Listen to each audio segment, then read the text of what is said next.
Greetings, fellow brother-in-arms, Radamon here. Thank you for tuning in to Battle Brothers, Episode 4, Frozen North. Heading deep into the northern forest of Minsaker, we hope to find bandit camps. That is our current ambition. And if we are to build a renown, being known as the company that fells bandit camps, even if not for pay, would be great. Fortress remains on the horizon in midday sun. We engage in combat. 10 well-armed zombies. Still probably too difficult for our fledgling company. We flee from combat, hoping to find easier quarry.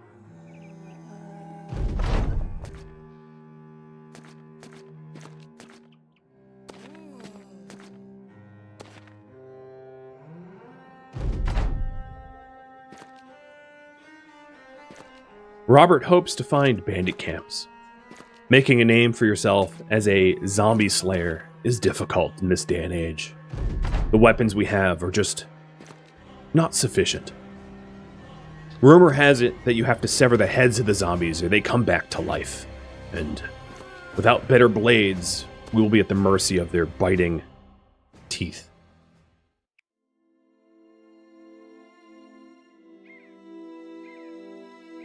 Having fleeing from combat definitely has dissatisfied the company and its morale. We'll seek out maybe a local tavern to raise the spirits.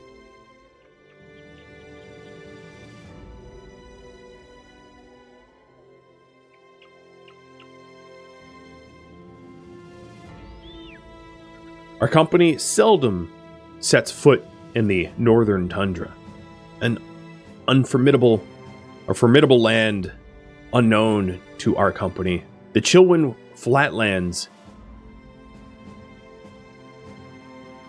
and Hammerstead is our aim.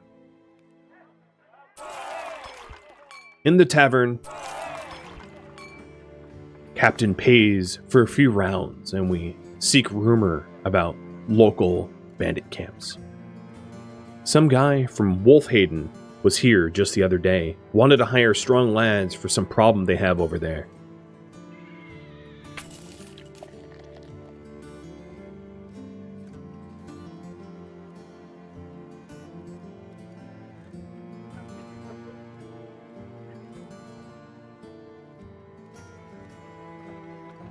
Looking over the potential recruits, the men spot an apprentice and hire him out. Otto is his name, and he'll fill the ranks even further.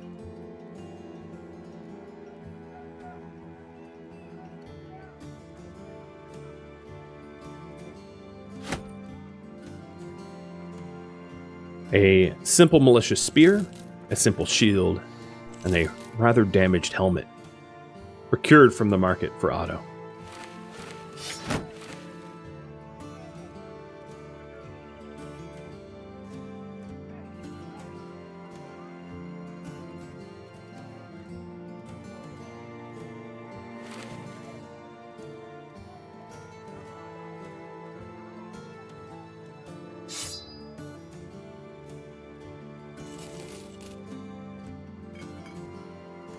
While my men venture around town, you go to a pub and take a seat. As soon as you do, a strange man joins you.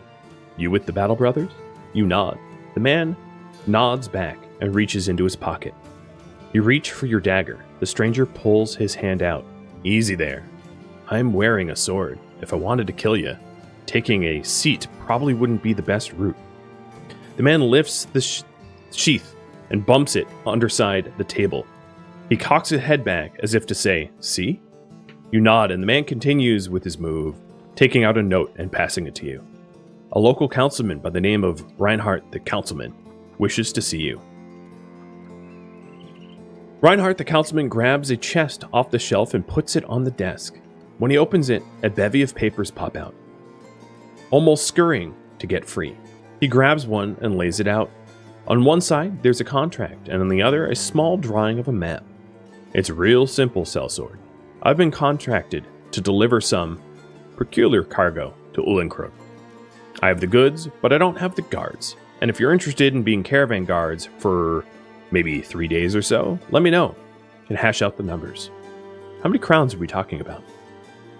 He takes a deep breath. He's willing to part with 1,120 crowns when the contract is done. For 3 days' work, this is pretty good pay. But guarding caravans can be quite dangerous. Forget it. It's not worth it. There was rumor about someone looking to hire out our company in Wolfhaven. We'll head that way. With the new recruit to pay, we're going to need more crowns.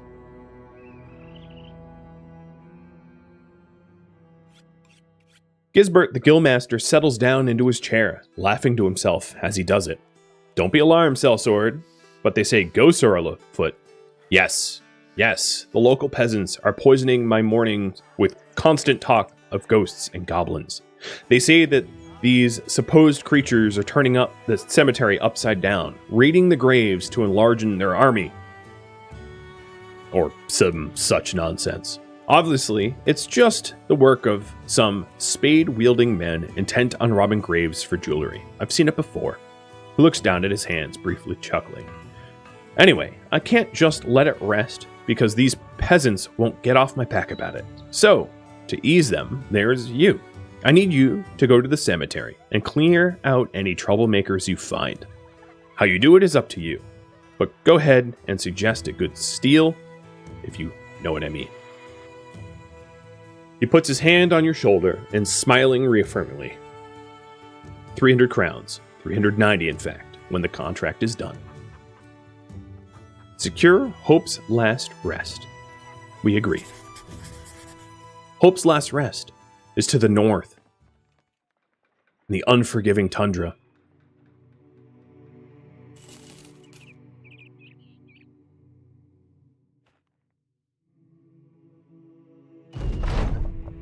Tombstones fall over as a group of ghouls clamber over them.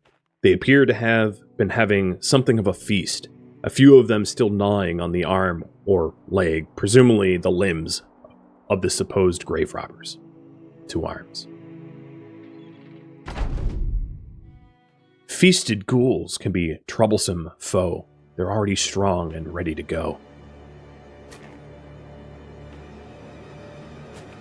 Most of the ghouls that rush forward aren't feasted. They're small. They're easier to dispatch. Company eager to do so, with much prejudice.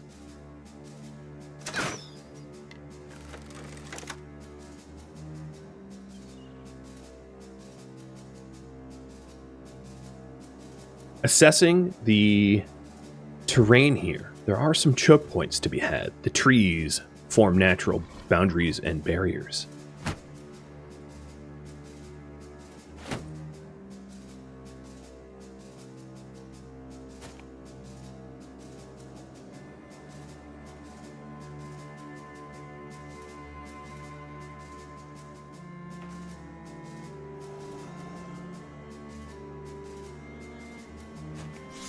The spearmen ready to protect the flanks so that the bowmen do not get engaged in point-blank combat.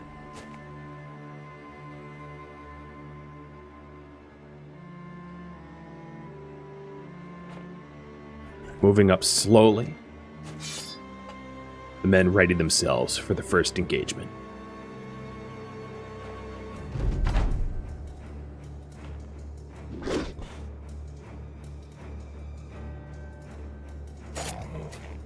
The spear wall works, sends the ghouls reeling. The third one finally breaking past Papa G. To the north, the spear wall fails. Otto, the newbie, does not know how to deter ghouls from proceeding.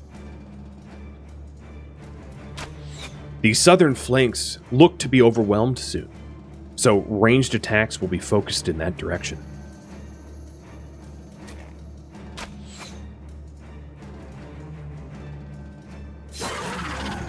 Flash easily dispatches the first ghoul, and I'll head south to aid the others.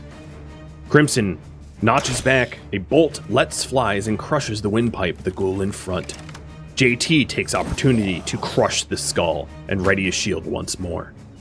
Mr. Mojo, standing back with no targets in mind, doesn't want to flood the choke point with yet another body. That seems to be a bad idea.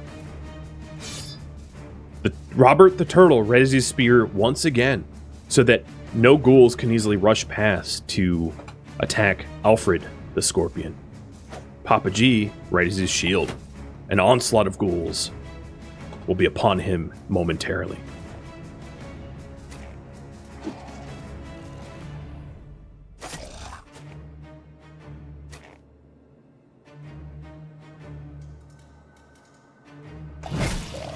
Mr. Mojo, living up to his name, dispatches a ghoul in such fashion and fury that the skull goes flying.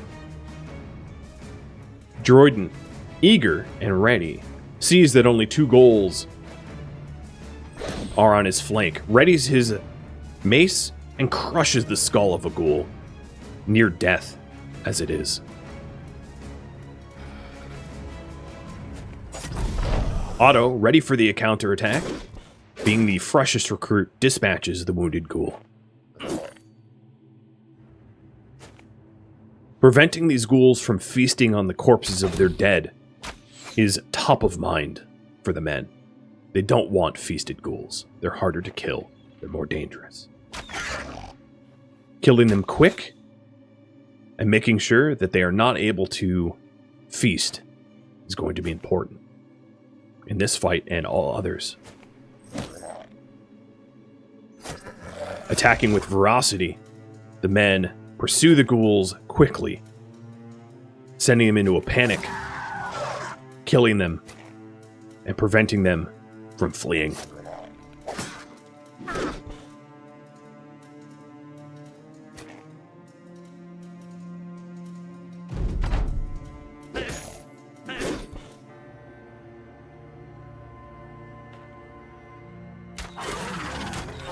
The ghouls are surrounded.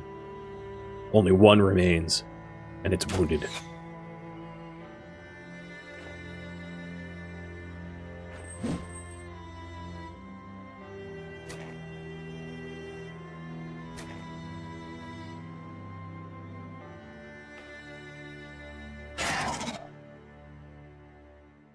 The graveyard is clean. Some teeth obscured as proof of the deed done, and back to Wolfhaven we go.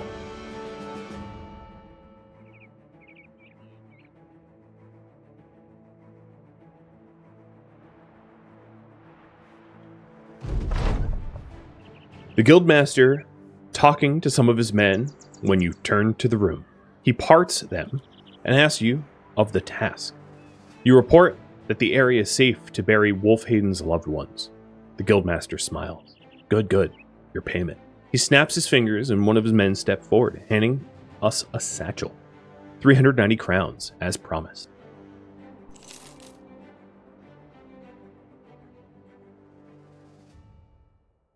The men think it might be opportunistic, given that we have 3 days of provisions to cut through the northern wastes looking for a ruin or hostile camp. It's unexplored territory. Perhaps, with any luck, enemies that we can dispatch.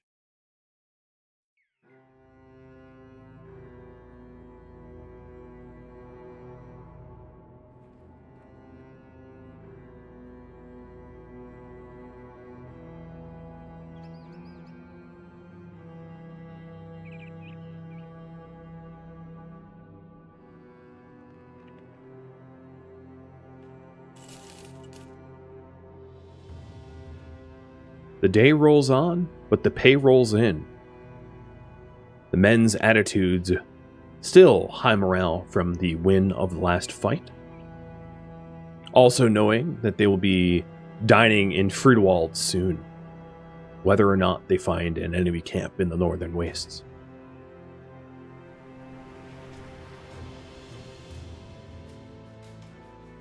Cutting through the Raven's Peak Mountains, They hope to seek rumor in local taverns about any clues as to adventuring and places of interest.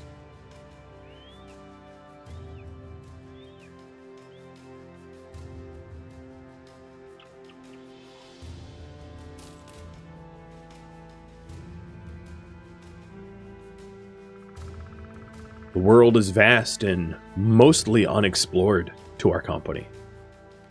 There's a lot yet undiscovered.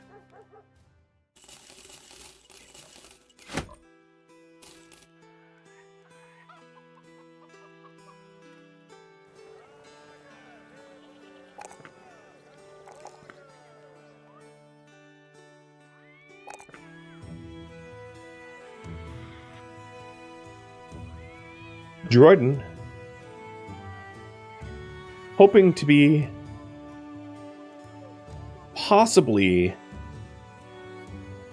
better at one-handed weapons, thinks that perchance crippling strikes would be useful. It lowers the threshold to inflict injuries, and with maces and flails, that could be useful.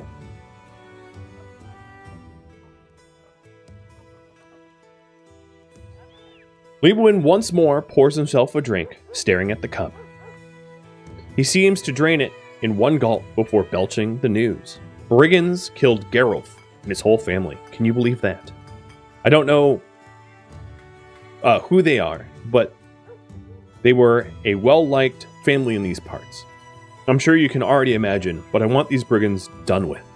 I spent half my men just finding their camp, and I'm ready to spend some of my crowns for you to go kill them. Are you interested? Judging from experience, I'll pay you 140 crowns in advance and another 570 when the job is done. We accept your offer. They're in the crumbled shelter east of Friedewald, just where we came. We must have missed them.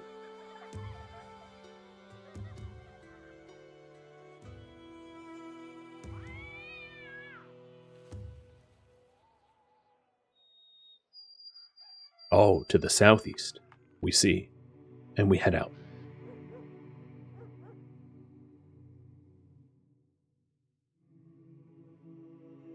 To raise the spirits of the men, a round is paid. I don't trust the militia here. One time, as a band of outlaws approached, they turned tail and ran for the hills without giving any fight, the bartender says. It's good to know.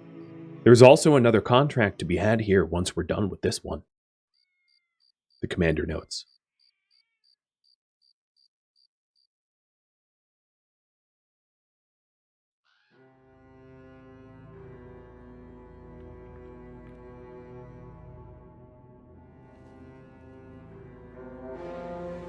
Direwolves on the horizon. Our numbers swell and their numbers don't. Perhaps they'll avoid us.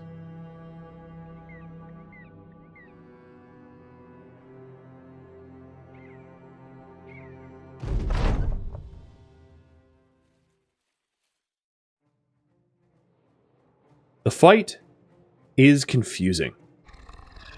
It is believed that this is a three-way fight between Direwolves, bandits, and ourselves. Falling back to high ground and waiting for the Direwolves to dispatch some bandits might be prudent. And that is the tactic adopted. Unfortunately, unknown the direction of these Direwolves, they come from the north. And Otto's first jaunt towards high ground seems ill-advised. Turtling up near cover, Robert says, Robert the turtle, is wise. And that is the tactic to be adopted.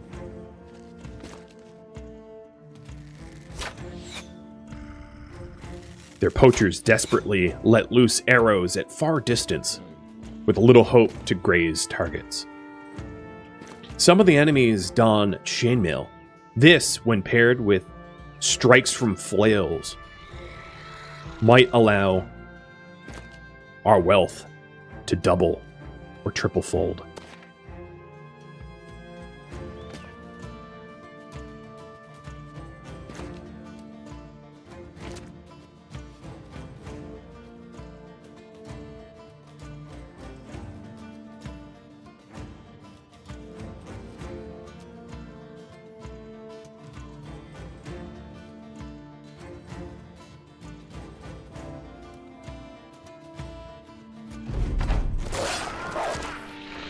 The screams of bandits are heard on the horizon as direwolves likely nip at their heels.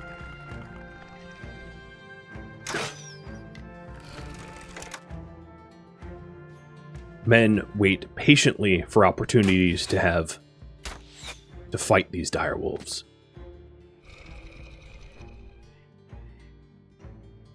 Otto wisely falls back in line and takes up spear wall formation.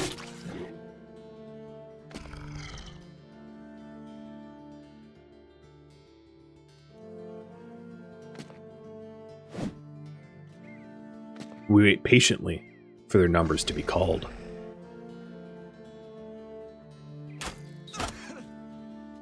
Alfred takes careful aim. Despite the immense distances, lands 2 shots in a row on the raider with the pike in the front.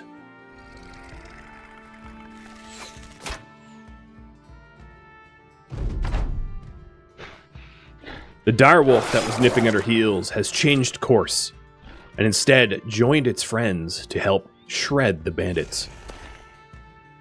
Albrecht takes this as an opportunity to let loose an arrow.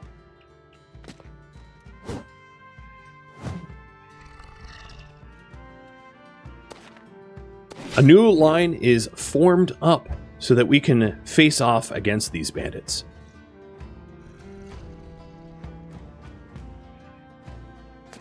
And a bolt loosed from Crimson narrowly misses the direwolf's head.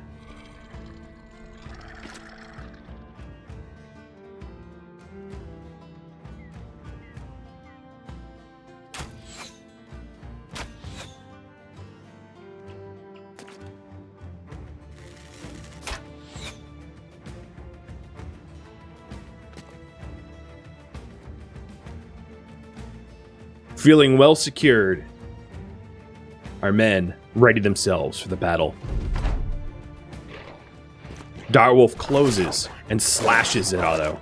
Otto's helmet almost gives fully. These are relentless beasts, but they're outnumbered, outclassed.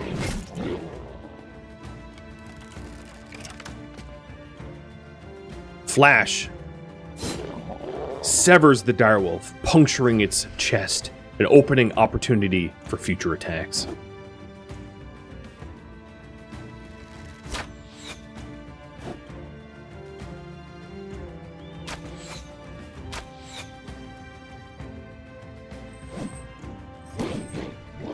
The direwolf has a pierced side, a sprained ankle. It's breaking. It's broken. It's ready to die. Turtle breaks formation to help cause the direwolf to be in full fleeing. And Albrecht lands a final arrow, which gives way to Otto's victory.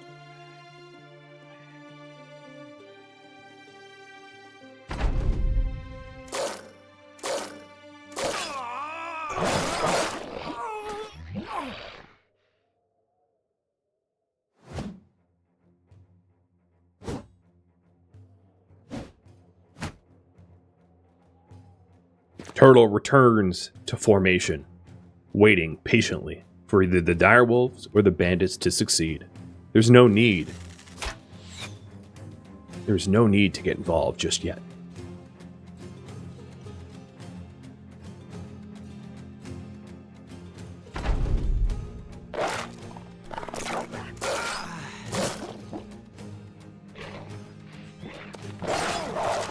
A direwolf closes on Crimson to the north. He lets loose a bolt in point blank, piercing the direwolf deeply.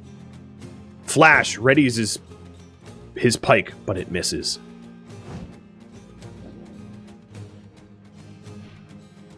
Albrecht takes aim from behind Crimson, but unfortunately the shot goes wide. And JT sees this as an opportunity to close in on the direwolf and dispatch it before it causes any additional harm, as does Mr. Mojo. Surrounding the beast will give us the leverage we need.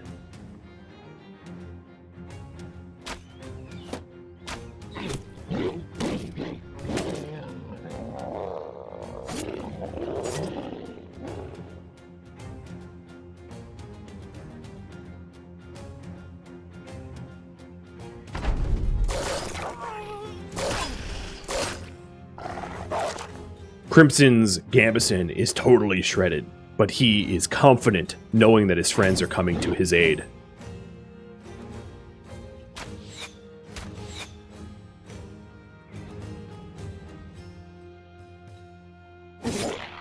Flash finally dispatches the direwolf. It is dead. It is safe. Mr. Mojo returns back to the formation line. Only a few enemies remain.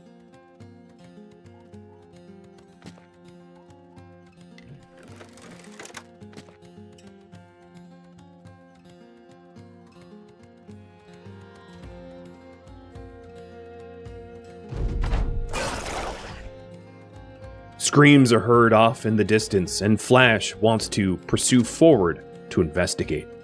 It is time to commit to the fight. There seems to be just one direwolf and 2 bandits left.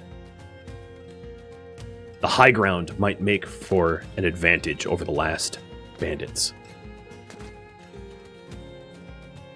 Preparing to perhaps separate the bandit from his armor,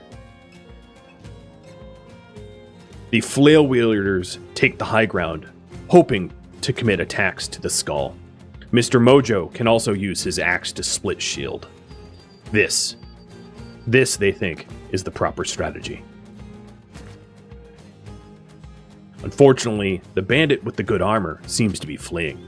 Hopefully, we'll be able to catch up.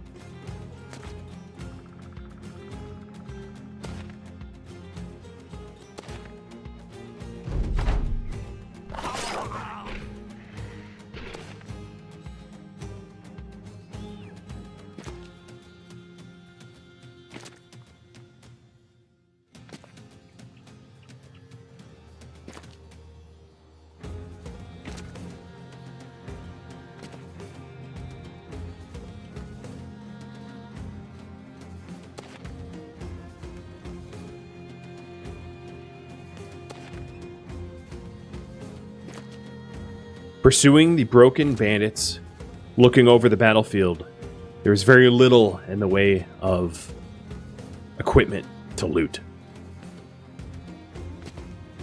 The enemy retreats. It is over.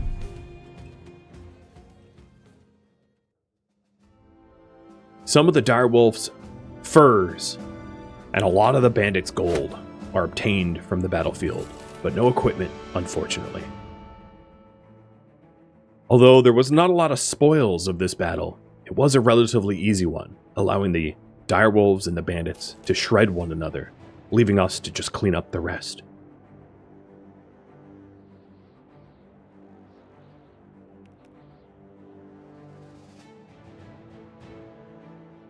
Robert the Turtle thinks to himself, perhaps it's prudent to purchase war dogs in order to pursue the fleeing enemies for future contracts. Friedewald is no longer suffering from ambush trade routes, and crowns that are promised are given.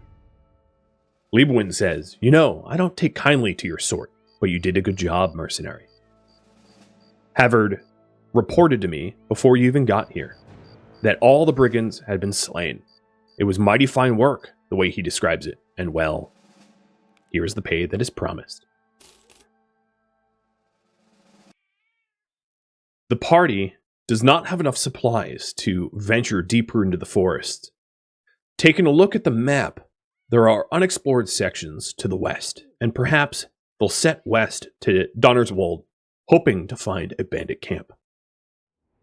They travel via night through the Druids' Grove and the Baleford, traversing roads full of trade caravans and mercenary companies.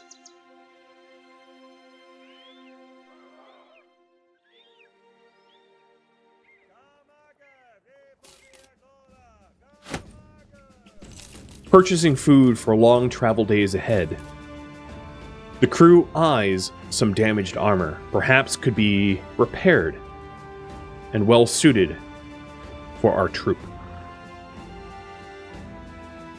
Otto needs one such armor. His armor is not well suited for battle. The cheapest of the padded leather armors is purchased and given to the new recruit.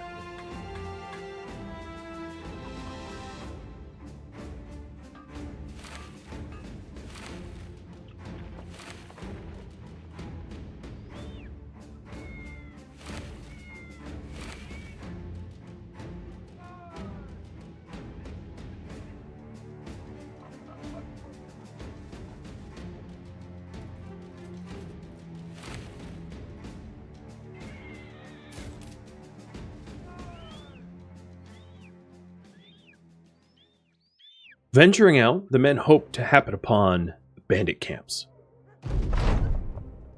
While the company takes a short rest, you sit down to examine the wound where the arrow punctured your side not long ago. It's been healing slowly and still aches if you move too quickly, but things are getting better. Robert the Turtle joins you, seizing this opportunity to talk to his captain. So, the way I see it, nobody knows about the Battle Brothers yet. We don't want to hunt ragtag bands of brigands through the woods forever. We'll have to make a name for ourselves as reliable swords for hire that can get things done before noble houses take notice. They'll want to use the company for far better paying tasks, I'm sure. He adjusts his weapon belt and continues. Just, we keep in mind that the High Lords are playing a dangerous game, and we don't want to get on their bad side. There's enough stories of people who cross them only to end up quartered and fed to the pigs. And they have the means to squish even a company of sellswords. He pauses a short moment and then adds another thought. The guildmasters and councilmen running the villages and towns too have a good memory. We depend on them to hire the company for now, but having some influential friends may help us get better deals with the merchants. I'll keep that in mind.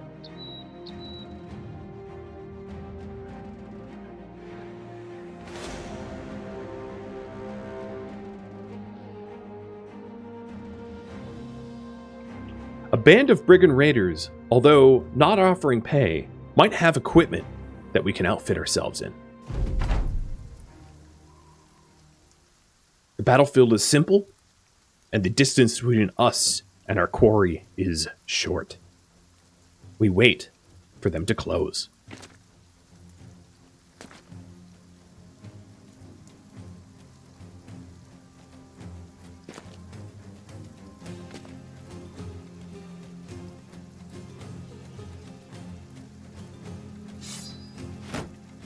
Spears at the ready and shields up.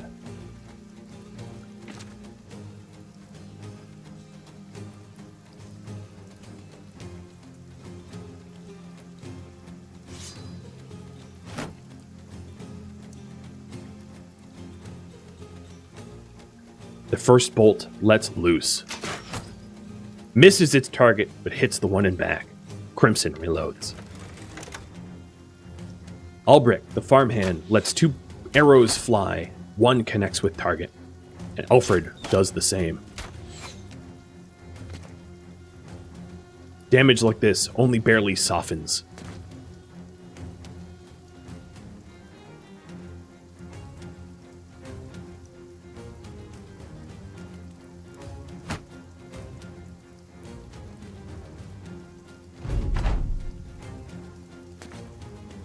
The brigands are ready to strike. A deep slash across Droiden. He is now bleeding. Otto closes in and cuts the cap off the brigand raider, revealing gray hair.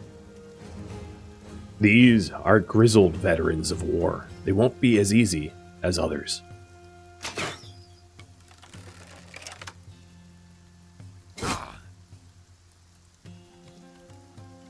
Droiden, revealing the head of this brigand, tries to lash out and crushes his skull, his armor intact.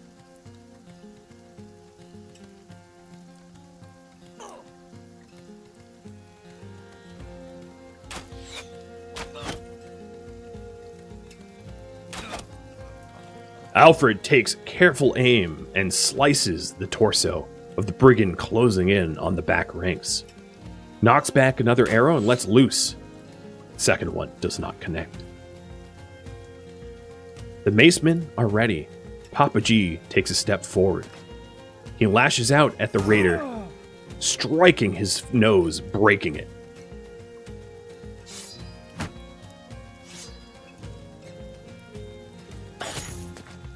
The speared wall holds up, and the raider gets struck twice while pursuing.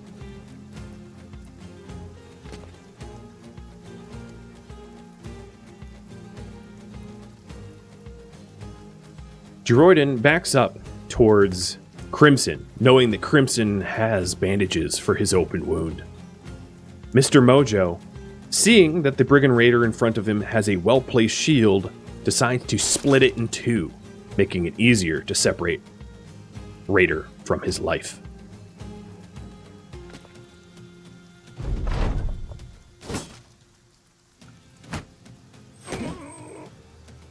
Papa G's helmet is shredded off of his head. The Brigand Raider at his feet will need to be dispatched soon.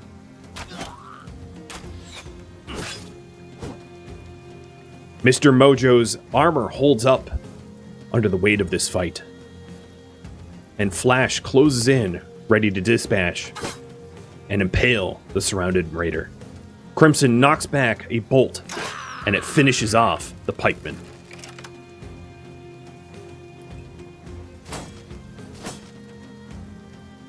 The two attacks from Otto's spear easily deflected, and Albrecht moves forward to help with his aim with the last pikeman.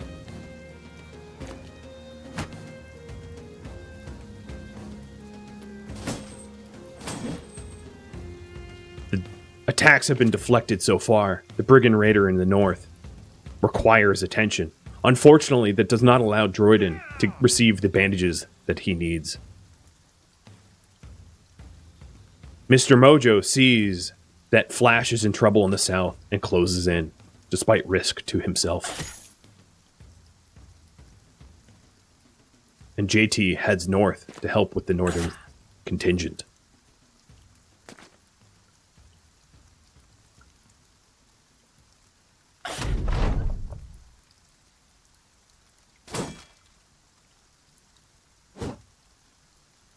So far, the attacks of these brigands have not hit their marks, for armor is running thin.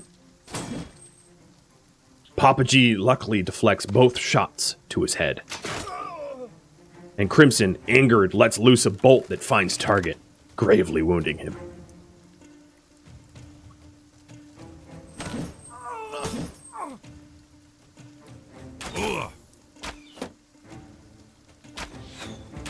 A decision is made amongst the men that the last Raider will be harvested for his armor.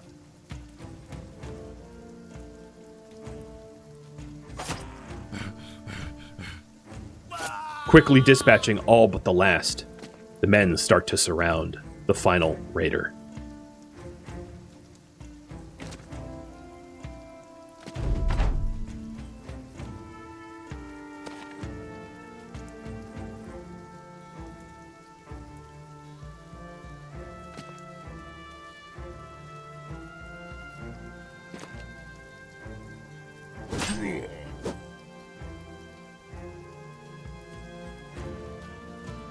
We'll have to be quick.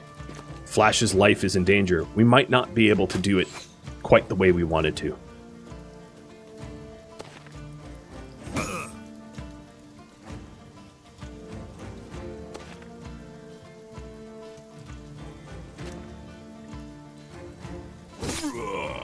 Piercing the hand of the Brigand Raider, Flash lashes back out.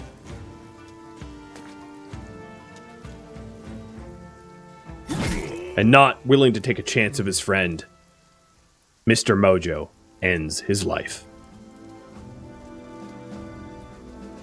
Plenty of arms and armor was opportunistically clept from these raiders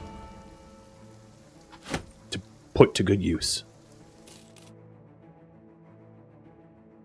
A kite shield for the new spearman. And a pike, a spare pike, to be put into the reserves for repair.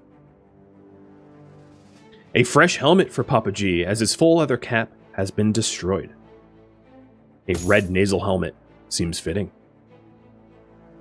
The other nasal helmet given to Otto, who's on the other flank. The new flail, far better than the previous one, to be repaired and maintained.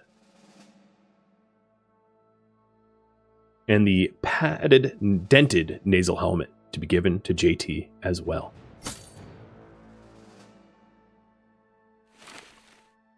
These superior caps doled out to the men in back.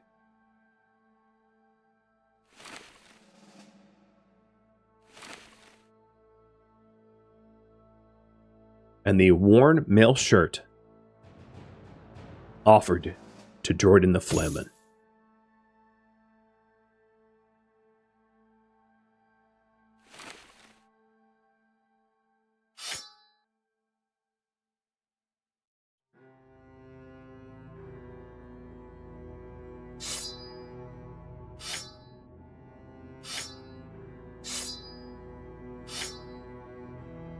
Daggers are being exchanged so that in the future it might be possible to puncture the armor of well-armored enemies and leave their gear intact. Other armor set to be repaired by the men to be sold at market. Alfred, this scorpion, wanting to hit his targets better, chooses to focus on being a bullseye, leveling up his range skill and fatigue as well.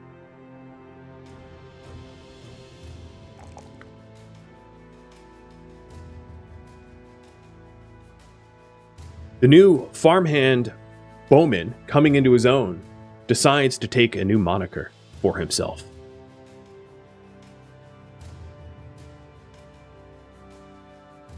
Tankwit, he says, is how he'll be named from henceforth.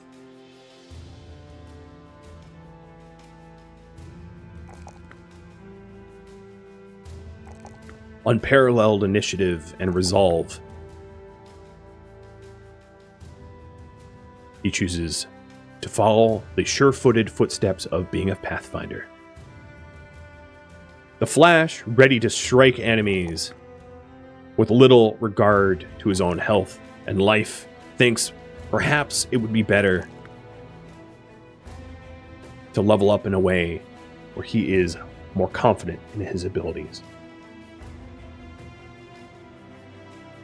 But as for perks, he ponders.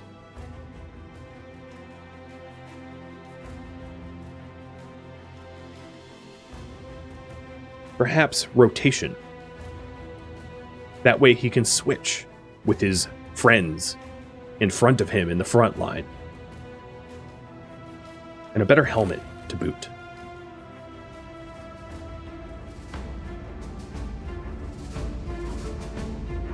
Thank you for watching Battle Brothers, which originally streamed live on Twitch January 28th. If you'd like to catch a live stream of mine, Rhodamont.com has my stream schedule and countdown timers to upcoming streams. If you'd like to join my gaming community, Rhodamont.com also has a link to Discord, as does the description of this video. Thank you so very much for watching, and a special thank you to my Patreon patrons, Twitch subscribers, and viewers like you that support the channel and made it all the way to the credits. I hope to catch you in the next episode or an upcoming stream. Farewell, my fellow sellswords.